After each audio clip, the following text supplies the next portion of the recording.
So last month, I finally graduated high school as the top student of my grade.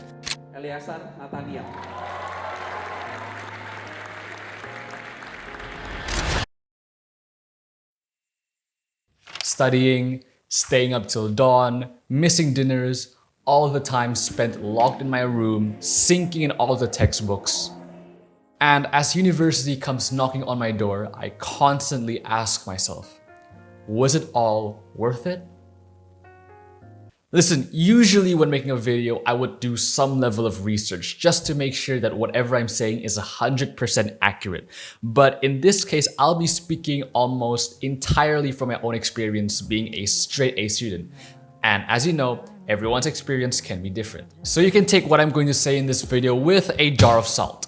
Wait, never mind, that's flour. In my experience growing up, I know there are a lot of students out there who are under constant pressure to excel in school. If not from their parents demanding continuous hundreds and A's in the report card, it could be from teachers, from society, from relatives, from peer pressure, especially in the typical Asian household. Well, thankfully, I don't think we live anymore in a time where getting a C in math will get you the slipper, you know? I hope. But why is that? Why does this demand to be the best exist? Well, from my own observation, it all lies in pride. Of course, we all want some form of success, as do parents want for their children. And success is more easily appreciated when it is visible, when you can see that manifestation of success. And for students, it is often shown through grades, through report cards, through certificates.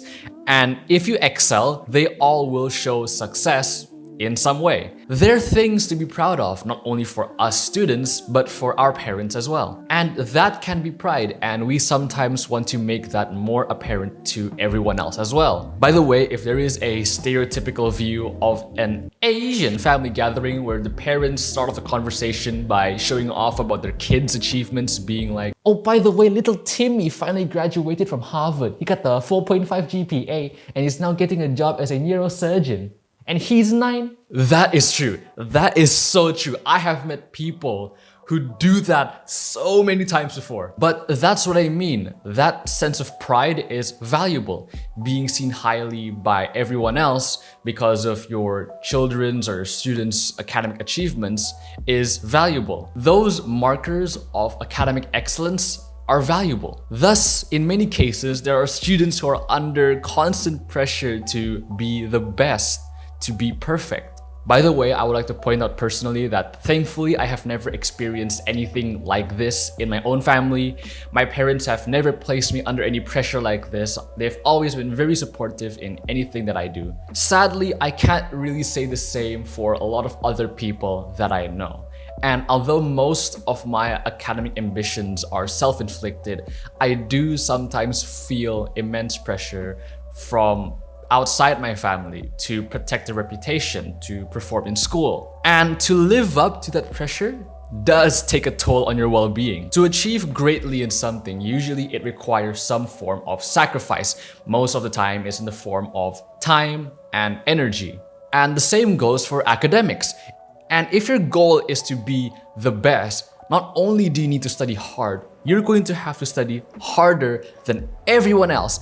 And that will be a challenge, especially in a competitive environment. And in that case, full day studying, sleepless nights, missing breakfast, lunch, dinner, zero time for other interests, for family, will be things that you'll experience regularly throughout the year. It sounds unhealthy, I know, but that's reality for a lot of students. And it is unhealthy. With that kind of lifestyle, your immune system weakens and you'll get more easily sick.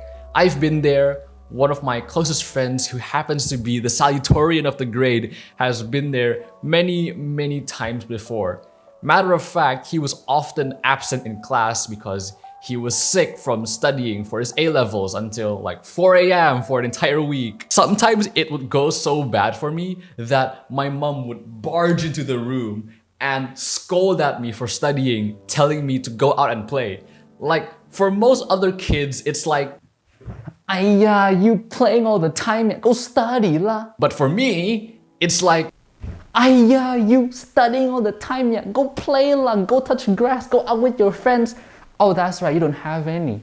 And it's not only exams. To be the best student, you also need to be active in a lot of organizational work, community services, and take all of the hardest courses. As I've said, if you wish to be great at something, sacrifices will be made. I personally believe that work-life balance isn't something that you can always expect. Matter of fact, I see work-life imbalance as something necessary sometimes. Take the wheel of life. My mom really likes to talk about this to me. Okay, never mind, that's a pretty messed up looking wheel, but as it's my life, so basically this is a very good way to visualize your life balance. Now, to be the top student in your grade, you're going to have to focus a lot of time here in academics. Okay, maybe a little bit more. But that means sacrificing a lot of time for fun stuff like hanging out with your friends, your health, as I've said before, your time with family, and besides, I've always been single my entire life, so this is what my wheel of life looks like.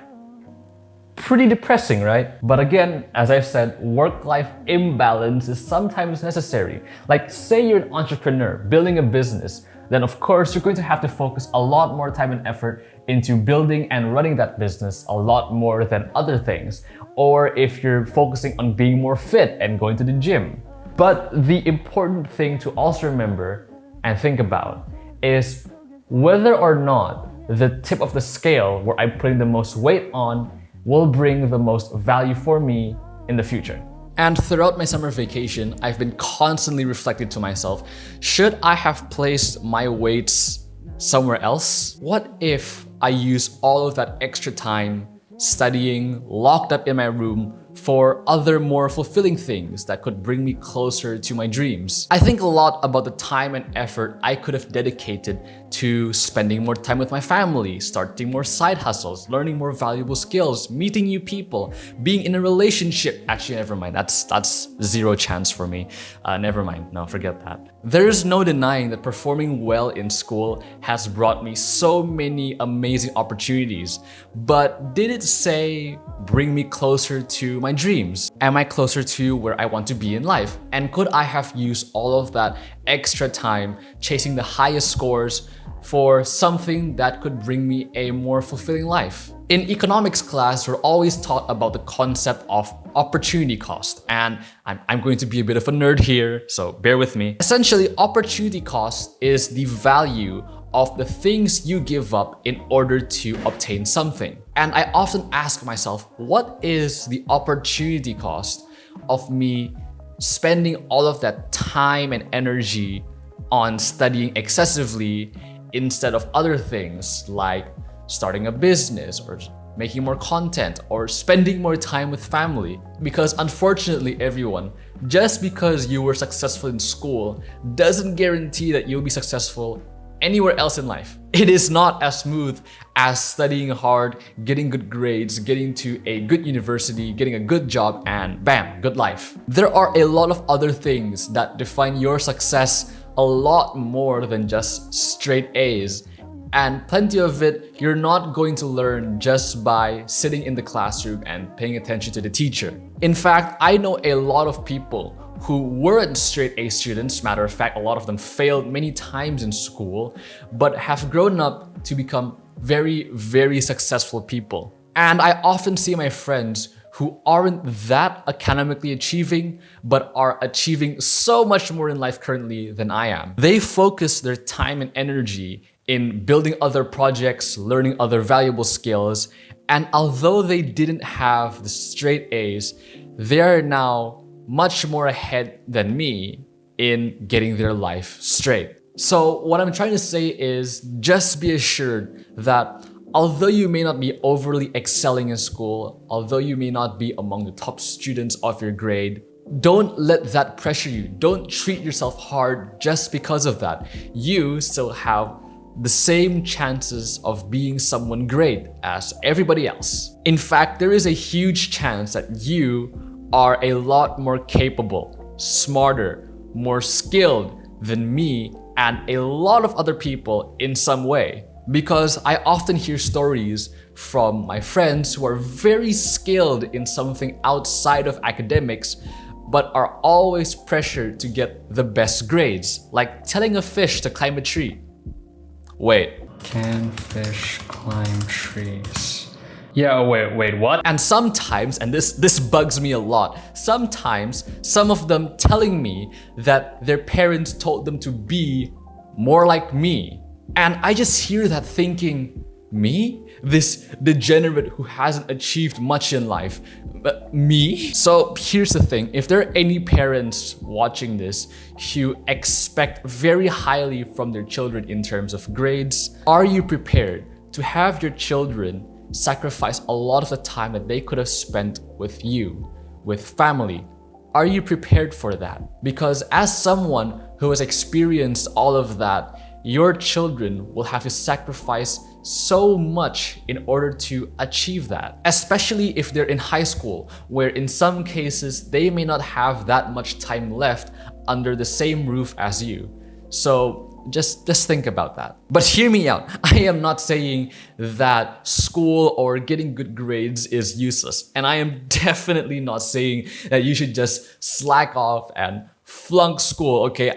That's exactly not what I'm saying. Please do not just intentionally fail your next exam and say, oh, it's okay because this Asian kid on YouTube said, no, please do not get me canceled. Performing well in school is always beneficial, especially if your dream involves you being in a position where academic excellence is very highly appreciated. Perhaps in that very technical dream career of yours, or maybe you wish to achieve a scholarship somewhere. Then by all means, go for it. Bring the best that you can in your studies in order to achieve that. But if you're pushing yourself so hard to be the top student in your grade, yet your aspirations do not necessarily require that, then just think about it carefully. Ultimately, just remember to think long term about where and what you want to be later on in the future. Does it require being valedictorian? If yes, then go for it, definitely.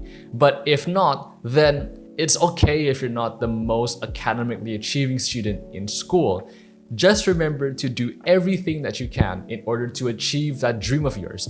And you do not always have to get straight A's to do that. I know I may not be the most qualified person to say any of this. I don't see myself as someone to look up to. I don't perceive myself as someone particularly successful or wise or experienced. But I hope from my experience, and especially to those of you who may be experiencing something similar, that at least you could gain a different perspective about personal achievement. And if I could just tell you one last thing, don't be afraid to fail. Life is not like an exam where you could get punished for failing. As long as you get back up, failure can be your best teacher. Matter of fact, I had this exact same thought before graduation that I decided to make my graduation valedictorian speech about this.